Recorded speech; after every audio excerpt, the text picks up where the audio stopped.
O Recuncho dos Libros, o programa da Radio Pública Municipal no que imos repasar a actualidade da Biblioteca Pública Municipal Enrique Rivera Rouco.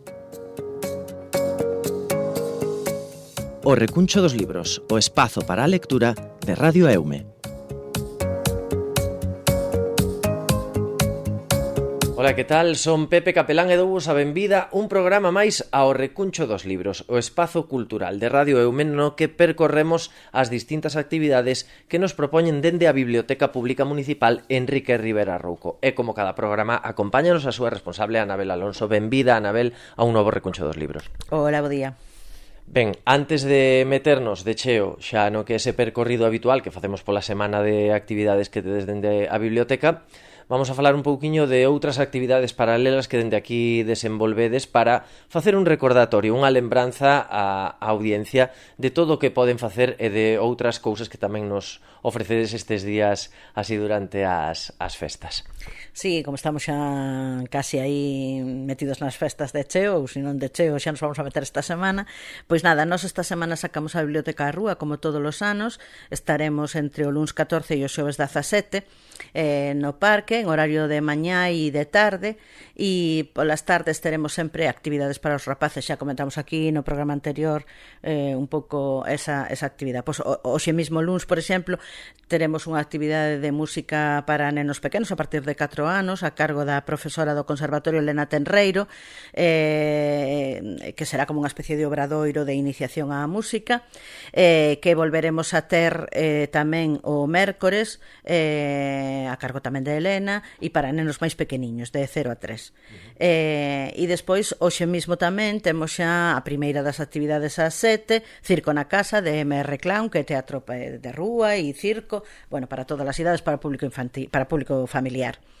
E o martes teremos a Paco Nogueiros, que é un usuario, o sea, un usual das nosas actividades, que ten aquí club de fans, e tamén teremos o mércores a Brais das Hortas, que igualmente tamén é moi apreciado polos nosos usuarios e as nosas usuarias, e estará tamén no parque a 7 o mércores.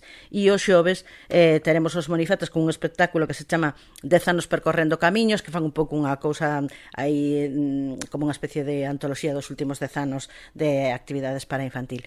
E nada, podedes achegarvos ao parque, polas mañás estamos de 11:30 a 2, polas tardes de 5:30 a 8:30. Todos os días vai haber un sorteo, como sempre, de un agasallo sorpresa, e podes achegarvos e levarvos o programa, e así pois estades preparados para vir o día que vos apeteza. E logo tamén outra actividade que se organiza un pouco desde a biblioteca é a exposición de unha foto un poema que xa está colocada, inaugurouse a semana pasada, e xa está colocada no patio de Santa María. Animádevos, pasadevos por ali e botadelle un ollo ás fotografías e aos poemas, que son moi chulas. Sí, e tamén aproveitamos, xa que comentas a exposición, aproveitamos para lembrar que tedes na biblioteca ese libro recopilatorio, non, da exposición dos últimos anos, que tamén sempre é bonito lembrar ese recopilatorio, esas exposicións previas, porque dende logo pois é unha mestura moi fermosa, non, por unha banda a fotografía, por outra banda a poesía, e bueno, pois é un libro dende logo que se disfruta con moita calma, moi fermoso de ver, moi fermoso de ler, como comentábamos aquí uns programas atrás, pois que tamén o público saiba que esa obra está a disposición dos lectores e lectoras para ver aquí na biblioteca. Sí, é a ver, está mal que o diga eu, pero é un libro que quedou moi chulo, maquetado por Marisol Soto, que é unha das fotógrafas que participa no proxecto, e eso, digamos, o ano pasado que se cumplían 10 anos da exposición, se fixo esa especie de recopilación de textos e de fotografías, e a verdade é que é un libro moi chulo, tanto de ver como de ler.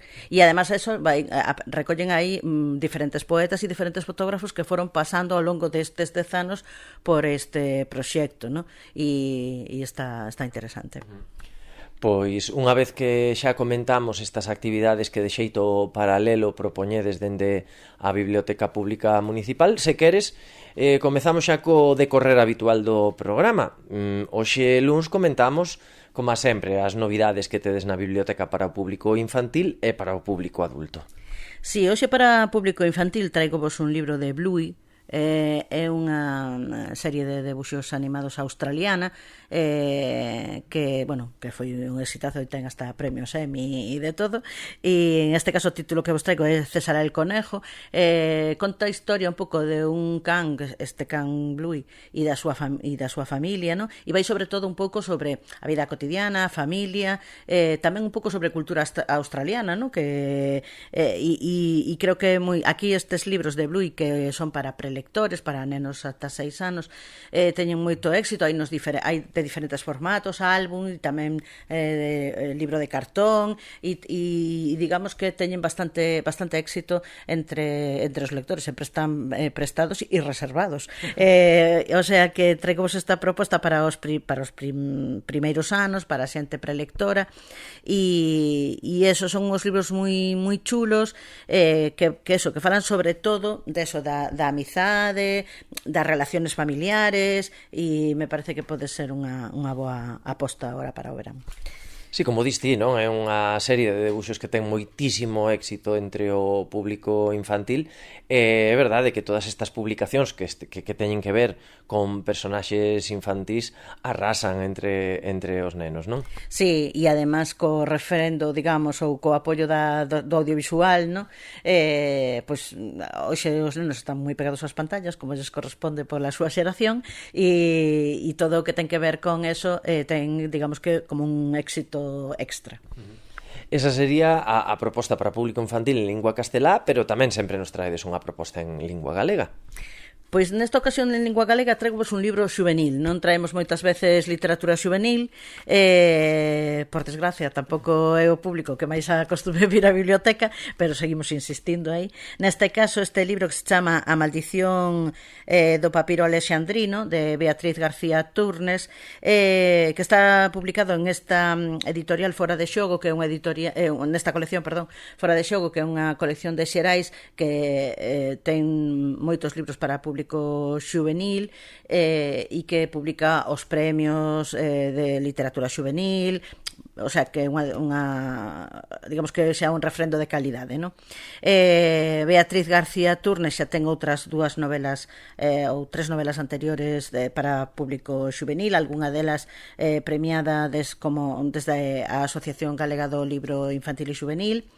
E, bueno, é unha historia, como polo título xa vedes, A maldición do papiro alexandrino, é unha historia que se desenvolve a principios do século XX e donde, digamos que unha estudiante universitaria vai a empezar con unha compañeira vai a empezar a investigar sobre un papiro roubado e desaparecido e todo o que ten que ver ao redor desa historia. Digamos, é unha trama de desaparicións, de crimes, de asasinatos, ¿no? Unha novela negra que vai da man un pouco, e tamén unha novela fantástica porque ten toda esta cuestión egipcia de bueno, xa sabes, non? De este tipo de literatura, e creo que pode resultar moi interesante para os rapaces e as rapazas de público xuvenil. Sí, ademais unha historia polo que contas que lembra moito a outro tipo de libros de literatura xuvenil que xa temos comentado aquí, non? As coleccións de Los Tres Investigadores, Los Cinco e demais, aqueles clásicos que o mellor líamos os rapaces dos 80 e demais, pero xa traída por unha autora deste século XXI e que, bueno, que tamén é o que distí, que hai que tratar de captar a ese público xuvenil que quizás é o que máis escapa das bibliotecas. Sí, e además neste caso con un contido extra, digamos, sobre o mundo de arqueoloxía, que pode resultar bastante interesante, ¿no? Pensemos en este tipo de serie, como La momia ou este tipo de películas que teñen moito predicamento, non? Entre o público xuvenil, e entonces eu creo que pode ser unha temática bastante atractiva. Ben, pois estas eran as propostas para público infantil e xuvenil neste caso, e agora xa pasamos aos grandes, ao público adulto. Que nos traedes para esta semana? Pois aínda que paisamos aos grandes, esta proposta que vos traigo xustamente hoxe é un pouco unha mestura de literatura para todas as idades, que se chama La moi catastrófica visita al zoo de Joel Dicker. Joel Dicker, un autor moi coñecido na biblioteca polas súas novelas negras, recordemos o extraño caso de Harry Quebert, que foi despois serie de televisión e que tuvo moito predicamento e foi un éxito absoluto. E nesta ocasión, digamos que Dicker fai algo un pouco diferente, se aparta da novela negra e se vai un pouco a unha historia como máis ambientada no público, no infantil, digamos. Pero el di que é unha historia que está pensada para todas as idades, moi baseada nas emocións, nas cuestións compartidas en familia, un pouco na mesma línea tamén que falábamos antes, e que, bueno, este autor tuvo todos os premios habidos e por haber, o sea que creo que pode ser bastante interesante. Xa o prestamos algunhas veces e a xente ten unha resposta bastante interesante, o sea, bastante boa diante deste texto. Ainda falaba con unha usuaria que o levou hai pouco e decía que eso, que ainda que ten esa cousa un pouco explicativa para o público infantil, que resulta super interesante tamén para o público de adulto e que te mantén enganchado todo o tempo hasta o final. Entonces, bueno, vamos a probar e animadevos, que además é unha lectura que podes compartir ao mellor adultos e rapaces. Esta sería a proposta en lingua castelá e en galego que nos traedes para público adulto esta semana. E en galego traigo vos A muller xeada, de Annie Ernaux. Bueno, xa, non sei se xa recomendamos aquí en outra ocasión algún libro de Annie Ernaux ou saliu a raíz de algo que falábamos a veces, ¿no? Que nos vamos a ir polos cerros de Úbeda. Pois, en este caso, a muller, bueno, si a xente que non coñece a obra de Annie Ernaux, que gañou o Premio Nobel no ano 2022, é unha obra que está basada toda na autoficción, é dicir, na súa propia historia como persoa. Digamos que se podería ler toda a obra casi como unha obra única. Digamos que cada libro fala dun aspecto determinado da súa vida, ¿no? En este caso, o de A muller xeada fala deste momento no que Annie Ernaux casa, ten fillos e se convirte nunha muller casada, e como, a pesar de que ela vende unha historia, o sea, dunha familia de mulleres traballadoras e de mulleres, digamos que liberadas en certo sentido, ¿no? Entra no rol da muller cos traballos, cos tarefas diarias, coa tarefa da casa, e como eso, por eso esa metáfora da muller xeada, ¿no? A pesar de que ten a súa carreira profesional e que é unha muller moderna, digamos, de repente se atopa como todas as mulleres cumplindo unha serie de roles que non pensou cumplir, ¿no? E un pouco se reflexiona moito sobre eso, sobre todo como ela, digamos que lle fallou, entre comillas, as mulleres da súa familia, que eran independentes, que eran que se reivindicaban, eran mulleres, como di ela, que non se preocupaban polas salsas nin por calcetar, sino que simplemente traballaban e eran, digamos que en pé de igualdade coas súas parellas. E como ela, ao ascender un pouco de clase social, cambia ese rol. Porque unha constante tamén na obra de Annie Ernaux é como se produce un certo desequilibrio entre a súa procedencia. Ela ven dunha familia obreira que tuvo que sacrificarse para que ela estudiase e non sei que, e como logo eso fai que ela acceda a outra clase social e ao mesmo tempo produce un desencontro cos seus pais e coa súa familia original, porque digamos que ese ascenso social tamén fai que cambien as maneiras de vivir e as costumes. Bueno, a obra de Annie Ernaux é maravillosa e interesantísima. Esta obra está traducida por Moisés Barcia en Rinoceronte e a fío desto recomendo vos un podcast que se chama Punzadas Sonoras, que creo que xa falamos dela aquí tamén algunha vez, de dúas rapazas que son filósofas e falan moitísimo de Annie Ernaux. A veces teñen programas específicos de Annie Ernaux, de toda esta cuestión da autoficción e do feminismo que hai en esta autora. Claro que polo que contas, non?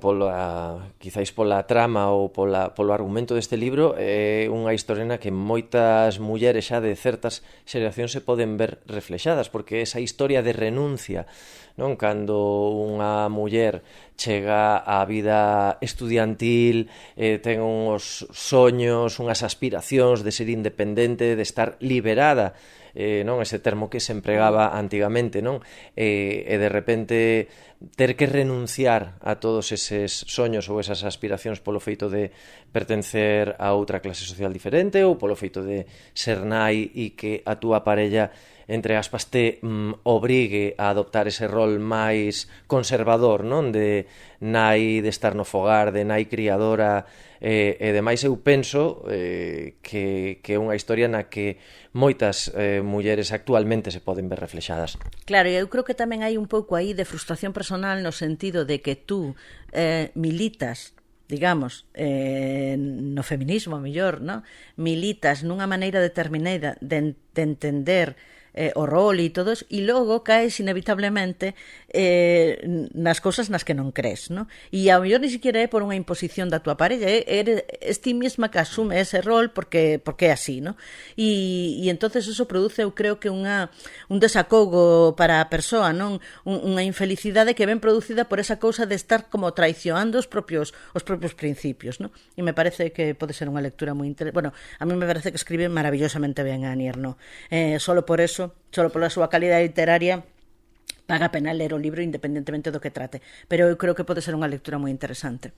Sí, tanto para mulleres, pero tamén para homes, para que nos axude tamén a entender os que estamos incorporándonos ou deconstruíndonos, como se di agora, non?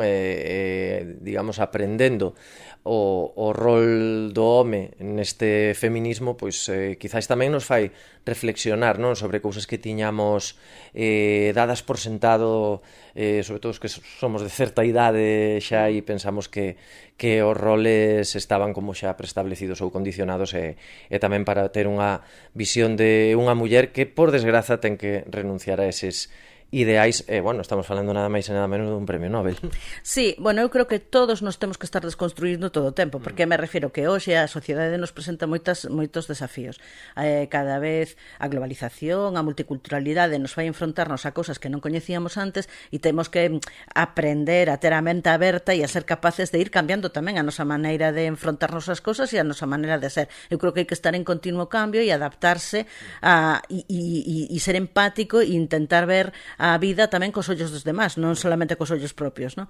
E pues, no que respecta aos homes con respecto ás mulleres, pero tamén ás mulleres con respecto a moitas cousas, ¿no? A mulleres racializadas ou a outras cousas. Entonces eu creo que é interesante estar sempre deconstruíndose e estar sempre atento a todo o que pasa e procurar integrar todas esas cousas na vida cotidiana dunha maneira natural, tampouco fai falta ser experto. Sí, pero bueno, dende logo, un bo xeito de achegarse a esa deconstrucción da que ti falas sería recomendar este tipo de lecturas, así que agradezoche moito que traías esta recomendación, sobre todo esta semana aquí a biblioteca. Se che parece, continuamos coa semana e falamos de cómics porque estamos no martes de cómic, o día que falamos da banda deseñada. Pois traigos un texto que non hai moito, recomendamos tamén outro do mismo autor, de Joe Sacco, recomendáramos naquele momento Palestina e agora vamos a recomendar Guerra en Gaza. É un cómic máis pequeniño que se publicou por entregas e que, por desgracia, está... O sea, que non podemos deixar de falar deste tema, ¿no? Porque xa falamos en varias ocasións de varios libros que tiñan que ver con isto, pero que é unha situación que, aunque nos pilla un pouco máis lonxe e a veces esquecemos, ¿no?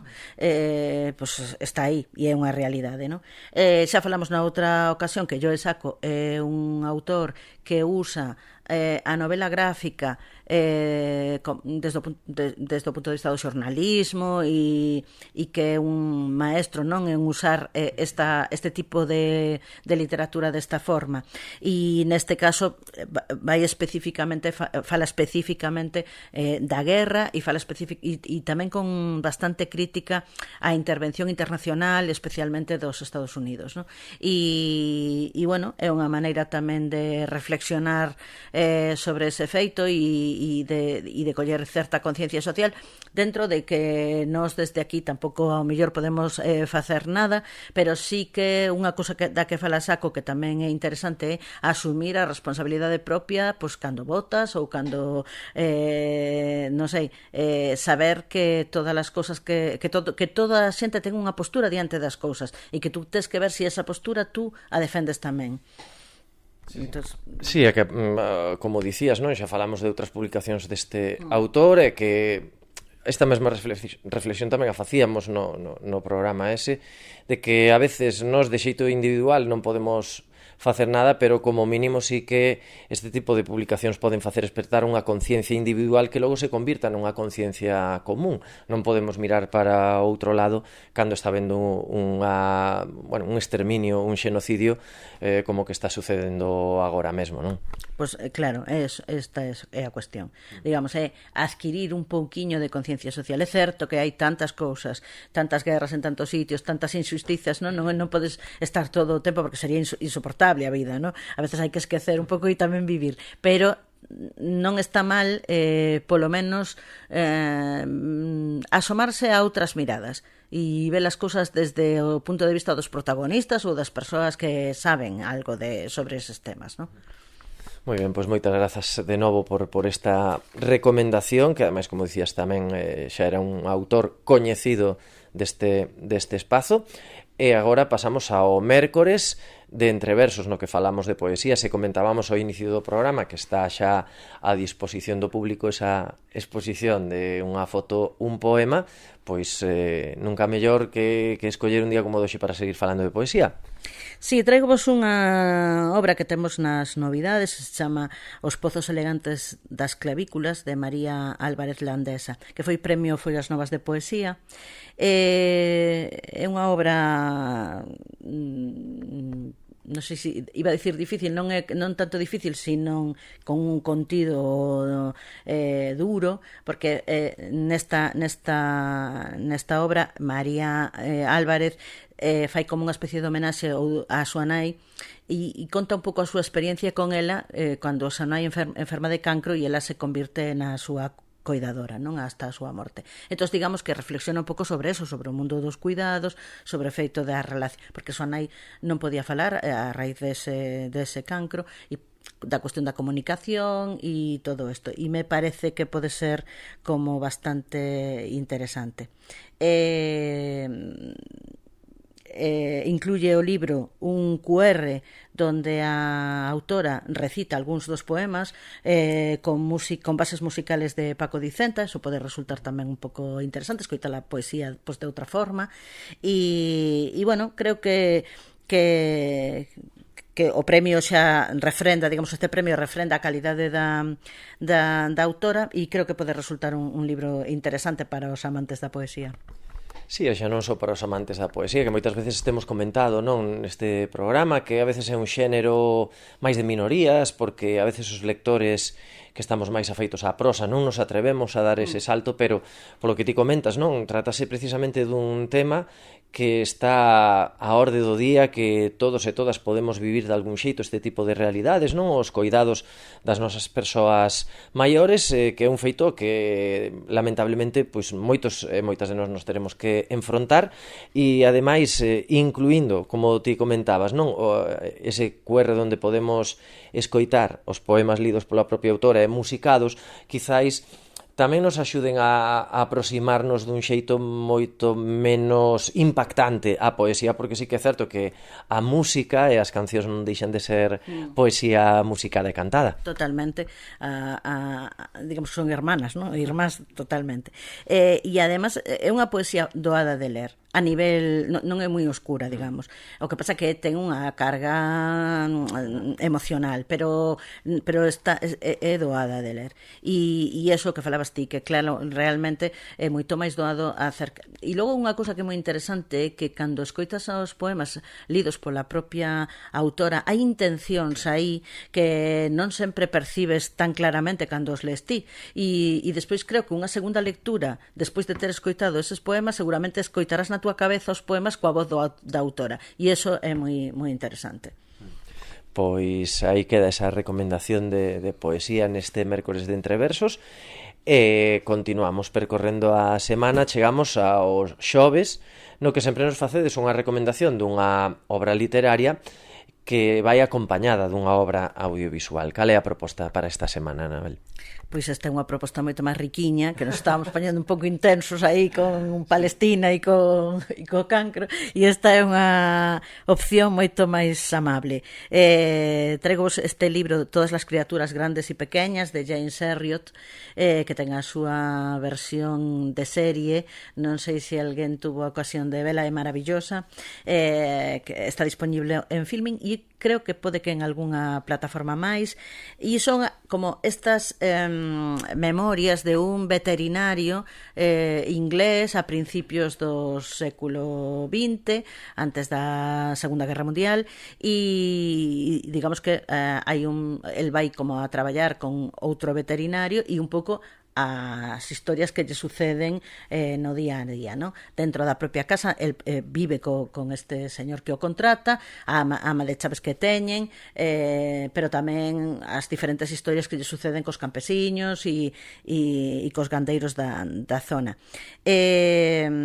Está baseado, digamos, que na propia historia real deste veterinario, do autor, James Herriot é un pseudónimo de James Alfred White, que de feito publicou o libro con este pseudónimo porque nese momento era ilegal que el contase por escrito as súas propias experiencias, que deontolóxicamente non estaba permitido, ¿no? E por eso publicou con este. E non sei se tedes ocasión de ver a serie de televisión, que é unha delicia absoluta a nivel fotográfico, ten unhas paisaxes estupendas, e logo é moi amable de ver, si bichedes en Os Darrell, ao mellor, que creo que xa temos recomendado aquí en algunha ocasión, é unha novela un pouco de corte parecido, unha serie de corte parecido, moi amable e moi entretida,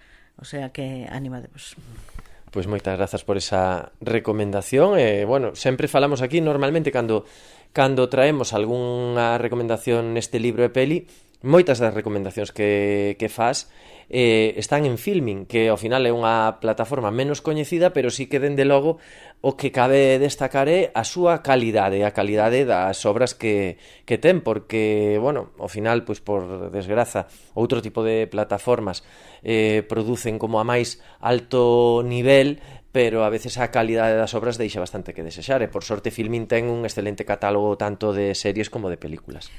Ademais de que ten un catálogo de clásicos moi interesante, tamén ten moito cine español e moita produción española, porque é unha plataforma de orixen español. E entón, claro, eso...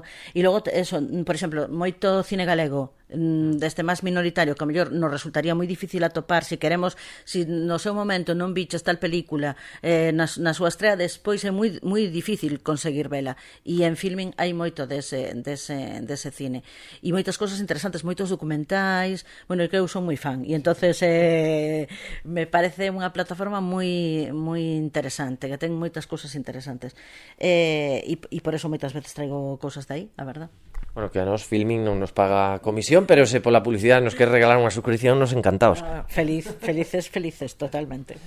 Moi ben, pois chegamos xa ao venres, onde falamos da autora do mes, neste caso Rosa Aneiros, que xa a presentábamos uns programas atrás.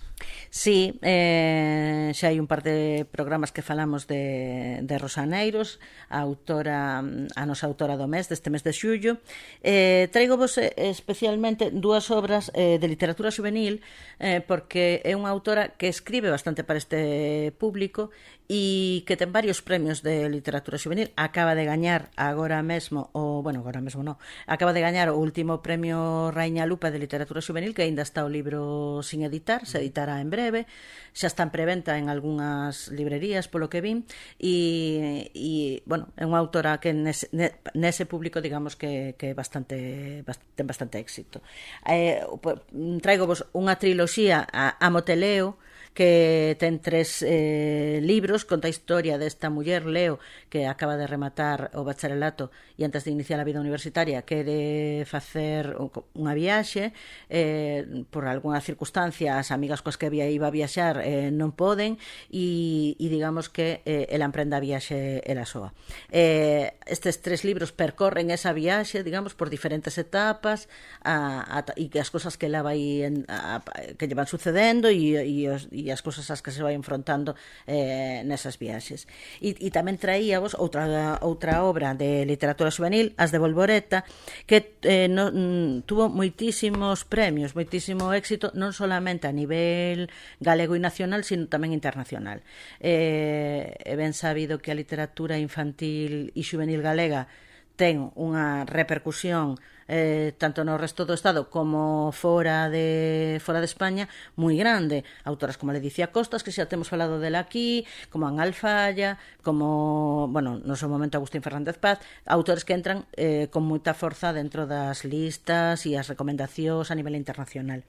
E este libro, As de Volvoreta, digamos que conta a historia como dunha especie de cafetería donde van xuntándose diferentes personaxes de todo o mundo e donde, digamos que as historias se entrecruzan aí, ¿no? E bueno, me parece que tamén é unha lectura que calquera adulto lle pode interesar, non solamente ao público juvenil.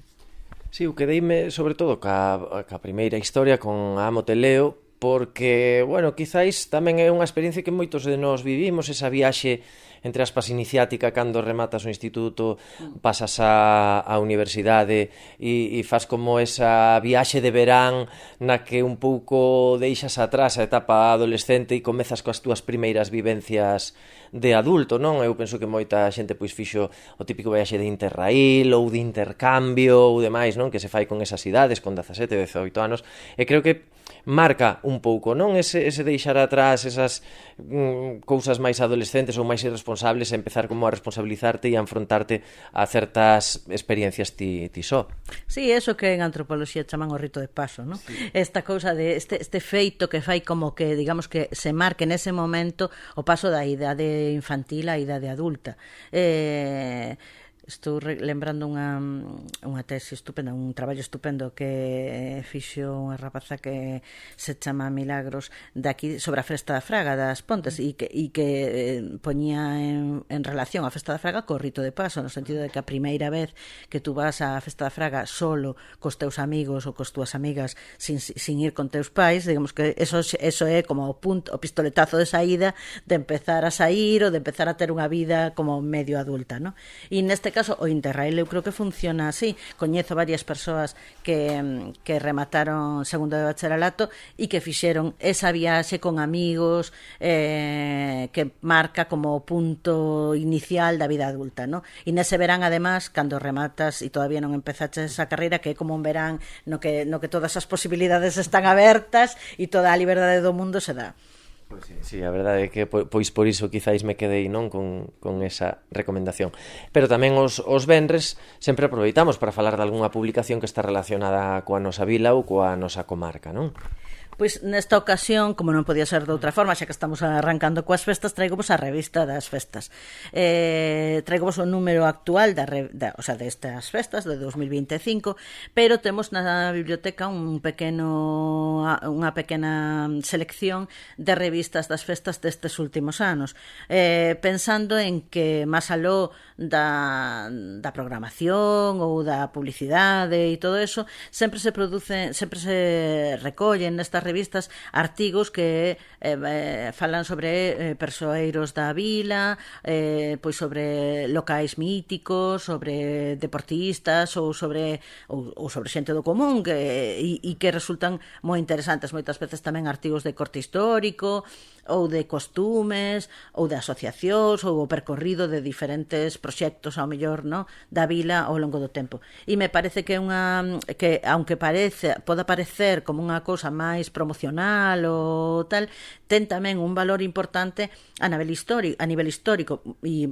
incluso estou pensando que nos anuncios e todo, se vemos as revistas das festas de hai 20 anos, tamén esos anuncios nos levan a unha realidade diferente da que temos hoxe, no?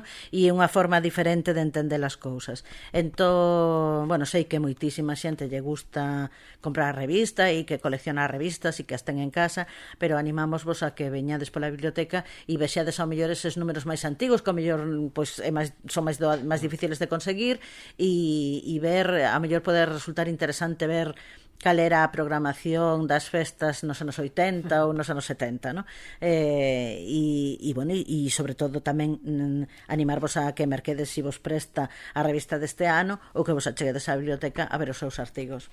Sí, ademais teño que dicir que nos 2 anos que levo aquí pois tive a sorte de participar escribindo nos dous números, no do 2024 e no do 2025. Por desgraza, no 2024 esquecín firmar os artigos, pero nos deste ano sí que estaban firmados, e sí que sorprendeume moito, non gratamente, quero dicir, este formato, porque en outras vilas non existe o mellor este tipo de publicacións donde, como ti dis, ademais de aproveitar para facer propaganda, recóllense moitas pezas escritas que teñen que ver coa historia da vila, cos seus persoeiros, con distintas institucións, non? Que son de algún xeito senlleiras, como, pois non sei, estou pensando agora pois a Xunta Local da Asociación contra o Cancro, ou a Asociación A Xanela, ou outros persoeiros representativos, non?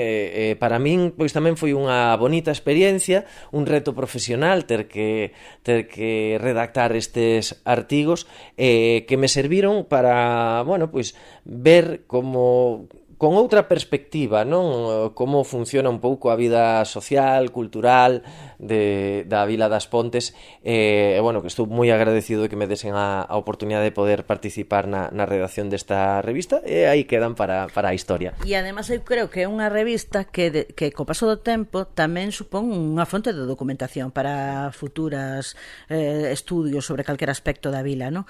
Porque todas esas entrevistas que se recollen moita información que de outra forma se perdería seguramente, non?